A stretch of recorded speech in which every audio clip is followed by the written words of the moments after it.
அரசியல் களத்தில் பெரும் விவாதத்தை கிளப்பிவிட்டிருக்கும் இந்த ஆதவ் அர்ஜுனா யார்? லோக்சபா தேர்தலுக்கு முன்பாக திருச்சியில் விசிக சார்பில் வெல்லும் ஜனநாயகம் என்ற பெயரில் பிரம்மாண்ட மாநாடு நடத்தப்பட்டது. இந்த மாநாட்டில் விசிகவின் ஆன்லைன் உறுப்பினர் சேர்க்கைக்கான இணையதளம் வெளியிடப்பட்டது. இந்த இணையதளத்தை வடிவமைத்தது ஆதவ் அர்ஜுனா தலைமையிலான வாய்ஸ் ஆஃப் காமன்ஸ் குழுவினர். மேலும் வாய்ஸ் ஆஃப் காமன்ஸ் நிறுவனர் ஆதவ் அர்ஜுனாவும் இந்த ஆன்லைன் உறுப்பினர் சேர்க்கை தளம் மூலமாக தன்னையும் விடுதலை சிறுத்தைகள் கட்சியில் இணைத்துக் கொண்டார். அந்த மாநாட்டின் மேடையிலேயே ஆதவ் அர்ஜுனாவை மேடையேற்றி அவருக்கு பாராட்டு தெரிவித்தார் விசிக தலைவர் திருமாவளவன். அதற்கு முன்பாகவும் விசிகவின் பல்வேறு நிகழ்வுகளை ஒருங்கிணைத்து ஆதவ் அர்ஜுனாவின் வாய்ஸ் ஆஃப் காமன்ஸ் நிறுவனம். இதைத் தொடர்ந்து விடுதலை சிறுத்தைகள் கட்சியின் உயர்நிலை குழுவில் ஆதவ் அர்ஜுனாவுக்கு துணை பொதுச் செயலாளர் பொறுப்பு வழங்கப்பட்டதாக அறிவிப்பு வெளியிட்டார் விசிக தலைவர் தொல் திருமாவளவன். திருச்சி மாவட்டத்தைச் சேர்ந்த ஆதவ் அர்ஜுனா தனது 5 வயதிலேயே தாயை இழந்ததாக கூறப்படுகிறது. சிறு வயதிலிருந்தே விளையாட்டில் மிகுந்த ஆர்வம் கொண்டவராக திகழ்ந்தார் ஆதவ் அர்ஜுனா. சென்னை MCC கல்லூரியில் ஸ்போர்ட்ஸ் கோட்டாவில் சேர்ந்து படித்தார். கூடைப்பந்து விளையாட்டில் சிறப்பாக விளையாடிய ஆதவ் அர்ஜுன் மாவட்ட மாநில அளவில் ஏராளமான போட்டிகளில் பங்கேற்று சிறப்பாக செயல்பட்டுள்ளார். இந்திய கூடைப்பந்து அணிக்காக விளையாடியுள்ளார். முன்னாள் கூடைப்பந்து வீரரான ஆதவ் அர்ஜுன் தமிழ்நாடு கூடைப்பந்து சங்கத்தின் தலைவராகவும் தமிழக ஒலிம்பிக் சங்கத்தின் பொதுச் செயலாளர் என கூடைப்பந்து விளையாட்டுத்துறை சார்ந்து பல்வேறு முக்கிய பொறுப்புகளை வகித்துள்ளார். இந்திய கூடைப்பந்து சம்மேளன தேர்தல் வெற்றி பெற்று இந்திய கூடைப்பந்து சம்மேளனத்தின் தலைவராகவும் உள்ளார் ஆதவ் அர்ஜுனா. லாட்டரி அதிபர் மார்டினின் மகள் டெய்சியின் கணவர்தான் இந்த ஆதவ் அர்ஜுனன். லாட்டரி மார்டின் தொடர்புடைய இடங்களில் அமலாக்கத்துறை சோதனை நடைபெற்ற போது ஆதவ் அர்ஜுனாவின் சென்னை போயஸ் கார்டன் பகுதியில் உள்ள வீடு மற்றும் அலுவலகங்களிலும் சோதனை நடைபெற்றது குறிப்பிடத்தக்கது. வாய்ஸ் ஆஃப் காமன்ஸ் என்ற நிறுவனத்தை நடத்தி வரும் ஆதவ் அர்ஜுனா கடந்த சில ஆண்டுகளாக விடுதலை சிறுத்தை கட்சியின் பல்வேறு நிகழ்வுகளையும் கூட்டங்களையும் ஒருங்கிணைத்து நடத்தி வருகிறார். விசிக விருது வழங்கும் விழா, விசிக பூத் ஏஜென்ட்டுகள் கூட்டம் ஆகியவற்றையும் இவரது நிறுவனம் தான் ஏற்பாடு செய்து நடத்தியது. இதைத் தொடர்ந்துதான் அவரை கட்சியில் சேர்த்து துணை பொதுச் செயலாளர் பதவியையும் வழங்கினார் திருமாவளவன்.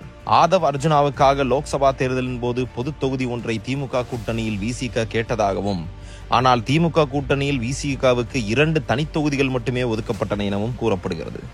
லோக்சபா தேர்தலுக்கு பிறகு ஆதவ் அர்ஜுனாவின் பேச்சுக்கள் சர்ச்சையை ஏற்படுத்த தொடங்கின. தனியார் தொலைக்காட்சிக்கு அளித்த பேட்டியில் விசிக கூட்டணி இல்லாமல் வட மாவட்டங்களில் திமுக வெற்றி பெற முடியாது என கூறியிருந்தார். அதற்கு திமுக பொதுச் செயலாளர் ராசா பதிலடி கொடுக்க, அவருக்கு மீண்டும் மற்றொரு பேட்டியில் ஆதவ் அர்ஜுனா பதிலடி கொடுக்க என வார்த்தை போர் தொடங்கியது. ஆதவ் அர்ஜுனாவின் கருத்துக்களுக்கு விசிக மேல்மட்டத்திலேயே எதிர்ப்புகள் எழுந்தன. தமிழக வெற்றி கழக தலைவர் விஜய் மாநாட்டில் பேசியதற்கு ஆதவ் அர்ஜுனா வரவேற்பு தெரிவித்திருந்தது இந்த மோதலை மேலும் சூடாக்கியது. அண்மையில் ஒரு விழாவில் பிரச்சனை வரும் என்றுதான் நாங்களும் காத்திருக்கிறோம் என்று கூறியது விசிக மூத்த நிர்வாகிகள் மட்டுமின்றி திமுகவினரையும் கொதிப்படைய செய்தது. அம்பேத்கர் குறித்த புத்தக நிகழ்வு வெளியீட்டு விழாவில் விடுதலை சிறுத்தைகள் கட்சியின் தலைவர் திருமாவளவனையும் தமிழக வெற்றி கழக தலைவர் விஜயையும் ஒன்றாக மேடையில் அமர வைத்து தனது நிறுவனம் ஒருங்கிணைத்த புத்தக வெளியீட்டு விழாவை நடத்த முயற்சித்தார் ஆதவ் அர்ஜுனா. ஆனால் நேற்று நடந்த இந்த விழாவில் பங்கேற்பதை திருமாவளவன் தவிர்த்தார். விடுதலை சிறுத்தைகள் கட்சியை திமுக கூட்டணியில் இருந்து பிரித்து வரும் 2026 சட்டசபை தேர்தல் விஜய் கட்சியுடன் கூட்டணி அமைத்து தேர்தலை சந்திக்க வேண்டும் என்று ஆதவ் அர்ஜுனா திட்டமிட்டிருப்பதாக பேச்சுக்கள் எழுந்திருக்கின்றன. விசிகவினரே ஆதவ் அர்ஜுனாவின் நடவடிக்கைகளை ரசிக்கவில்லை எனவும், இந்த சூழலில்தான் நேற்று நடந்த நிகழ்வில் தாவேகா தலைவர் விஜய் முன்னிலையில் பேசிய ஆதவ் அர்ஜுனா தமிழகத்தில் மன்னராட்சி நடைபெறுகிறது எனவும், பிறப்பால் அனைவரும் சமம் என்ற கருத்தியலை அம்பேத்கர் உருவாக்கியதைப் போல பிறப்பால் இனி ஒருவர் முதலமைச்சராக கூடாது எனவும், இனி தமிழகத்தை ஆள வேண்டும் என்றால் ஒரு கருத்தியல் தலைவர்தான் ஆள வேண்டும் எனவும் அவர் சுட்டிக்காட்டினார். தமிழக மக்கள் புதிய அரசியலை உருவாக்க முடிவெடுத்து விட்டனர். தமிழகத்தில் இனி மன்னராட்சிக்கு ஒருபோதும் இடமில்லை என்று பேசியிருக்கிறார். ஆதவ் அர்ஜுனாவின் பேச்சுக்கு விசிக MP ரவிக்குமார், விசிக MLA ஆலூர் ஷானவாஸ் போன்றோர் எதிர்ப்பு தெரிவித்துள்ளனர்.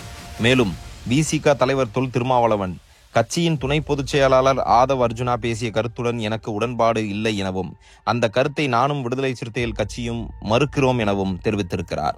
ஆதவ் அர்ஜுனாவின் இந்த கருத்துக்களுக்கு விசிக உயர்நிலை குழுவின் பரிந்துரையின் பேரில் ஆதவ் அர்ஜுனாவை 6 மாத காலம் இடைநீக்கம் செய்து தொல் திருமாவளவன் அறிவித்திருக்கிறார்.